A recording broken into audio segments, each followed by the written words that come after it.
समझ लीजिए आप अपना 2-3 वेरिएबल डिक्लेयर कर दिया या आपने खुद अपना फंक्शन लिख दिया। तो उस फंक्शन या वेरिएबल्स को आपको कुछ नाम देना ज़रूरी है, तभी आप उन्हें यूज़ कर पाओगे। अगर यूज़र ने इन ऑब्जेक्ट यानी वेरिएबल फंक्शंस को नाम देगा, वो यूज़र जो नाम दिया है उसे यूज़र गिवन नेम्स या यूज़र गिवन आइडेंटिफायर्स कहते हैं। आइडेंटिफायर्स का मतलब हम जो सी के ऑब्जेक्ट्स को हम जो नाम देते हैं आइडेंटिफिकेशन के लिए, उसे आइडेंटिफायर्स कहा जाता है। सरल मतलब यह है कि यूज़र ने जो क्रिएट किए ऑब्जेक्ट्स को नाम देगा उसे आइडेंटिफायर्स कहते हैं, ताकि वो यूज़र उस ऑब्जेक्ट्स को आइडेंटिफाई कर सके प्रोग्राम में। थोड़े बहुत रूल्स है सी में, आपको जानना बहुत ज़रूरी है। जो भी आप नाम दोगे वेरिएबल या फंक्शंस के, सी में वो केस सेंसिटिव है। यानी अगर आप यहाँ एग्जाम्पल देखोगे, ए वेरिएबल मैक्स और मैक्स, ये तीनों अलग है क्योंकि ये तीनों के केस अलग है। सी केस सेंसिटिव लैंग्वेज है। अगले बार नेम्स जो आप नाम दोगे वो थोड़े बहुत रूल्स और रेगुलेशंस और थोड़ा संप्रदाय का ख्याल रखना पड़ेगा। अब हर ऑब्जेक्ट को आपका फर्ज बनता है कि एक यूनिक नाम दे।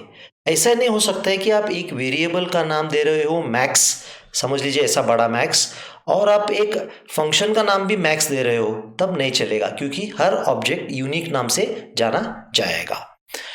आप इसमें एग्जाम्पल हमने ये दिया है, एक वेरिएबल और एक कांस्टेंट और फंक्शन का आप एक ही नाम दे नहीं सकते।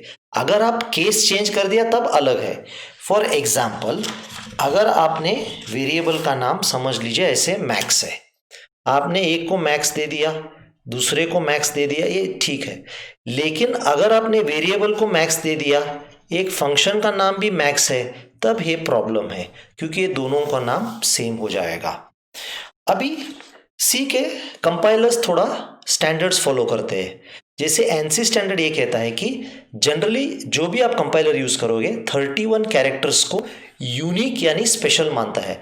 तो पहले 31 कैरेक्टर्स अगर दो वेरिएबल में सेम होंगे तब वो दोनों वेरिएबल को एक ही माना जाएगा। इसलिए आपको पहले 31 कैरेक्टर्स वेरिएबल्स के अलग होना बहुत ज़रूरी है। जनरली आपके वेरिएबल के नाम 15-20 कैरेक्टर से ज़्यादा होना बहुत चांसेस कम है, तो ये प्रॉब्लम आपको नहीं आना चाहिए। आप जो भी ऑब्जेक्ट डिक्लेयर कर रहे हो, चाहे वो फंक्शन हो, वेरिएबल नेम हो या कांस्टेंट डिक्लेयर कर रहे हो, वो शुरू करना है कैरेक्टर से, यानी alphabet small A to Z या कैपिटल ए टू जेड। पहले अक्षर अल्फ़ाबेट के बाद वो हो सकता है नंबर, अल्फ़ाबेट, लेटर या अंडरस्कोर परमिटेड है। पहले अक्षर कैरेक्टर होना चाहिए, उसके बाद आप चाहे नंबर, अल्फ़ाबेट या अंडरस्कोर यूज करें, कोई प्रॉब्लम नहीं है। आप चाहे तो वेरिएबल का नाम अंडरस्कोर से स्टार्ट कर सकते हो, लेकिन प्लीज वेरिएबल नेम को अंडरस्कोर से स्टार्ट मत कीजिए, क्योंकि ऑल्दो ये परमिटेड है सी में, आपको प्रॉब्लम क्या होगा, काफी सारी सी लाइब्रेरीज वेरिएबल और कांस्टेंट का नाम वो अंडरस्कोर से स्टार्ट करते हैं। क्योंकि वो अंडरस्कोर से स्टार्ट कर सकते हैं, जब आप प्रोग्राम देख रहे हो या डिबग कर रहे हो तब आपको कंफ्यूजन होगा कि आपके वेरिएबल्स कौन से हैं और सी लाइब्रेरी के वेरिएबल्स कौन से हैं। तो प्लीज प्रेफरेबली अवॉइड कीजिए वेरिएबल्स को अंडरस्कोर से स्टार्ट करने का। जनरली एक संप्रदाय है या एक प्रैक्टिस है कि आप वेरिएबल का नाम लोअर केस में दोगे और जो भी हैश डिफाइन से डिक्लेयर किए कांस्टेंट से वेरिएबल कांस्टेंट से मैक्रोस कहते हैं, जैसे पाई एग्जांपल है, तब पाई जैसे आइटम या ऑब्जेक्ट को आप अपर केस दोगे, वेरिएबल होगा लोअर केस, जो मैक्रोस या कांस्टेंट्स हो गए आप अपर केस में डिक्लेयर करोगे। अगर आपका वेरिएबल नाम लंबा है तो ऐसे एक एग्जांपल दे रहा हूं, जैसे इनकम टैक्स, इसे एक ही वर्ड में दिया जा सकता है, लेकिन इनकम अंडरस्कोर टैक्स या आई कैपिटल और टी कैपिटल देने से ये वेरिएबल क्लियरली पता चलता है कि ये वेरिएबल किस काम का है।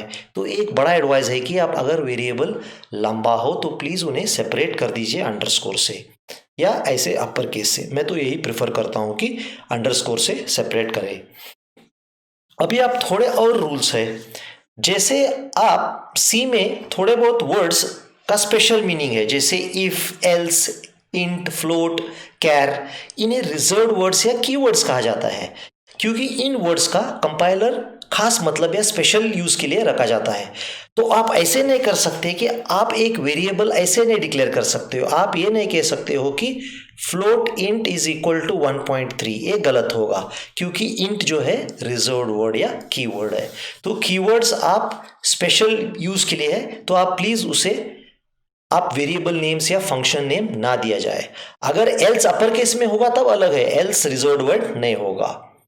मैं अभी आपको थोड़ा 2 या 3 एग्जांपल दूंगा जो वैलिड नेम्स है ऑब्जेक्ट्स के और जो इनवैलिड वेरिएबल नेम्स है। ये जो पहला वाला है वैलिड है क्योंकि ये अल्फाबेट से स्टार्ट हो रहा है और अंडरस्कोर है। ए भी वैलिड है, ए भी वैलिड है। ए इनवैलिड है क्योंकि ये 1 से स्टार्ट हो रहा है। ए इनवैलिड है क्योंकि बीच में डॉट है। ए इनवैलिड है क्योंकि नेम के बीच में कॉमा है। अब ये देख लीजिए, अगर मैंने ऐसे नेम दे दिया टी अंडरस्कोर XYT, क्या ये वेरिएबल नेम गलत है? गलत नहीं है, लेकिन आप इस वेरिएबल नेम नहीं देना है क्योंकि ये शायद लाइब्रेरी में भी यूज हुआ होगा। तो आपका वेरिएबल नेम और सी का लाइब्रेरी का नेम में मैच होके आपको जब डिबगिंग करोगे तब आपको कंफ्यूजन हो सकता है। तो ऐसे नेम को आप खास करके प्लीज अवॉइड कर दीजिए। तो ये था एक डिस्कशन, आप नेम्स कैसे दे सकते हो वेरिएबल्स या यूजर डिफाइंड ऑब्जेक्ट को सी में।